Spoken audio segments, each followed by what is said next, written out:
Pendant 3 jours, les congressistes intervenant à partir de différents coins du monde ont réfléchi sur la problématique liée au réchauffement climatique et son impact sur la santé des êtres humains. 149 présentations, y compris des projets de thèse, de mémoire, de DEA et des posters en ligne comme en présentiel, ont été présentés. Le recteur de l'université de Lubumbashi, qui a ouvert et clôturé ces journées, a souhaité que les résolutions soient présentées aux discussions sur la COP27. La RDC est attendue et entendue comme pays solution.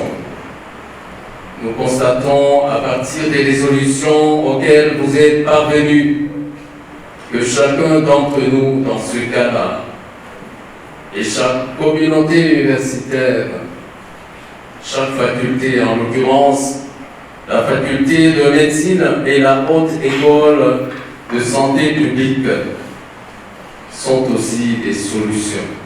Chacun d'entre nous est donc une solution. C'est la première recommandation que je voudrais nous faire à nous tous. Partout où nous sommes de toute façon une solution par rapport à tout genre de problèmes qui se poseraient, en l'occurrence le réchauffement climatique. Le doyen de la faculté de médecine, professeur Arun Kalau, a en plus des remerciements adressés aux participants, assuré qu'il va falloir garantir l'humanité des soins de santé de qualité et un monde où il fait beau vivre. Nous sommes convaincus d'être scientifiquement bien nourris, bien armés pour nous lancer à la grande lutte des défis à relever. Défis dans différents domaines de la santé. Oui, nous sommes tous ensemble obligés de relever ces défis. Je voudrais remercier ainsi tous les intervenants venus d'horizons très divers qui ont permis d'avoir des échanges à la fois riches, ouverts, intéressants, parfois même controversés. La participation d'interventions de haut niveau, disposant d'un niveau d'expertise impressionnant, nous a permis, j'en suis convaincu, de faire le plein d'idées qui se révéleront extrêmement utiles pour une meilleure prise en charge de nos patients et de recherches très fructueuses. Nos remerciements aussi chaleureux aux membres du comité de gestion de notre université et particulièrement à notre recteur, l'infatigable pèlerin, qui nous accompagne pour le rayonnement de cette faculté et de l'école de santé publique. C'est sous son impulsion justement que nous saluons la tenue de ces journées. Nous saluons ici la présence de la délégation de Kinshasa. Chers professeurs, qu'il vous plaît de vous mettre debout avec l'autorisation du recteur pour qu'on salue votre présence.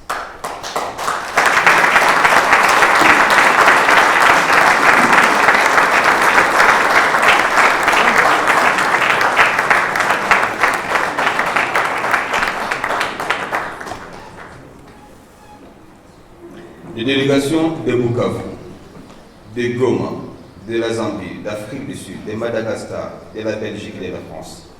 Oui, ce caractère international a enrichi et rehaussé nos débats. Enfin, je tiens à vous remercier pour votre participation très active et votre contribution d'un grand intérêt pour animer nos débats. Le directeur de l'école de santé publique, le professeur Albert Tamboué, a à son tour félicité les participants pour la diversité et la complémentarité au cours de cette kermesse scientifique internationale. Merci, monsieur le recteur, pour ce leadership particulier ayant placé l'UNULU parmi les leaders de la lutte contre le changement climatique en RDC. Chemin faisant, vous vous êtes rendu compte que cette crise est donc complexe. Tels sont les problèmes de santé des populations. En termes clairs, les problèmes de santé que posent les populations sont aussi complexes. Par conséquent, seules les approches multidisciplinaires, intersectorielles, peuvent mieux les résoudre dans la mesure du possible.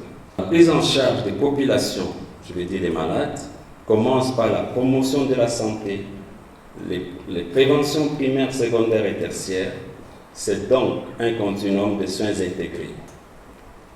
Voilà pourquoi je salue respectueusement la diversité de vous tous. Le rapport général de ces assises lu par le professeur Malam Balaise renseigne que plusieurs orateurs ont affirmé à travers leurs recherches les effets néfastes du changement climatique sur la santé des êtres humains. Plusieurs orateurs ont reconnu par leur travail les effets néfastes du changement climatique sur la santé, avec l'apparition d'une épidémiologie tout à fait nouvelle par rapport à plusieurs maladies, transmissibles ou non transmissibles et même traumatiques.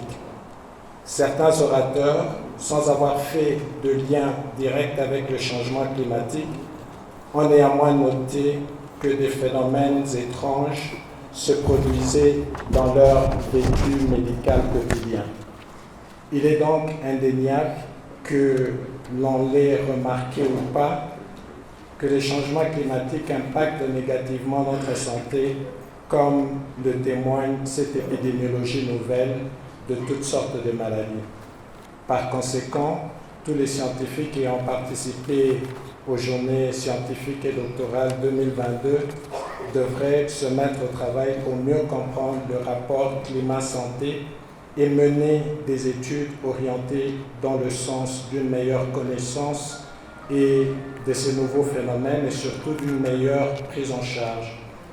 Chaque participant devrait aussi adopter des mesures de lutte contre le changement climatique, notamment privilégier les transports moins polluants, manger moins de viande, plus de légumes et consommer local, réduire ses déchets, lutter, surtout en ce qui nous concerne, contre la pollution numérique, réduire sa consommation en électricité.